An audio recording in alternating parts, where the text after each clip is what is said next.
সুশাসন, দেশের মানুষের শান্তি ফিরিয়ে আনা, এটাই আমাদের চাওয়া। আল্লাহর আইন চাই, সৎলোকের শাসন চাই। ফ্যাসিস্টের দুঃসরবাদ দিয়া করব নির্বাচন। আমরা ইসলামী কোরআনের আইন চাই, সৎলোকের শাসন চাই। দুর্নীতি থেকে জানি আমরা বাঁচতে পারি। আওয়ামী লীগ, বিএনপি এরা তো খালি সন্ত্রাসী চাঁদাবাজি করে। আমরা যাতে সুন্দর একটা বাংলাদেশ চাই। আল্লাহর দুনিয়ায় বাস করে আল্লাহর নাজ নিয়ামত খাইয়ে আল্লাহর আইন চাই, সৎলোকের শাসন চাই। এটাই আমাদের লক্ষ্য উদ্দেশ্য।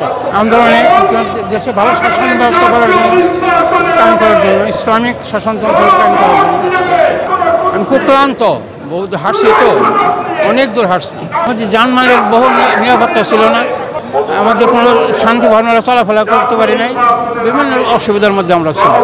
আমাদের চাওয়া সুশাসন, দেশের মানুষের শান্তি ফিরিয়ে আনা, এটাই আমাদের চাওয়া। আবার এই আইন দিয়া, এই সংবিধান বা উত্তরের সংবিধান দিয়া আবার দেশকে একটা নৈরাজ্য বানানোর জন্য এই দাবি ওদের। আমাদের দাবি আগে জুলাই সনদ আইনের ভিত্তি এবং এই গণভোটের নির্বাচন আগে দিয়া, পরে হইব একটা সর্বদলীয় ফ্যাসিস্টবাদ দিয়া, ফ্যাসিস্টের দুঃসরবাদ দিয়া করব নির্বাচন। একটা লেভেল পিন সাধারণ জনগণের সক্ষমতার মাধ্যমে একটা ভোট দিয়া যাতে জাতির কল্যাণের কাজ করতে পারি। জামাত সামনে এই জিনিসটা ইচ্ছা, জাতির কল্যাণের জন্য আমরা জান মাল সব কিছু আমরা জাতির জন্য দিব।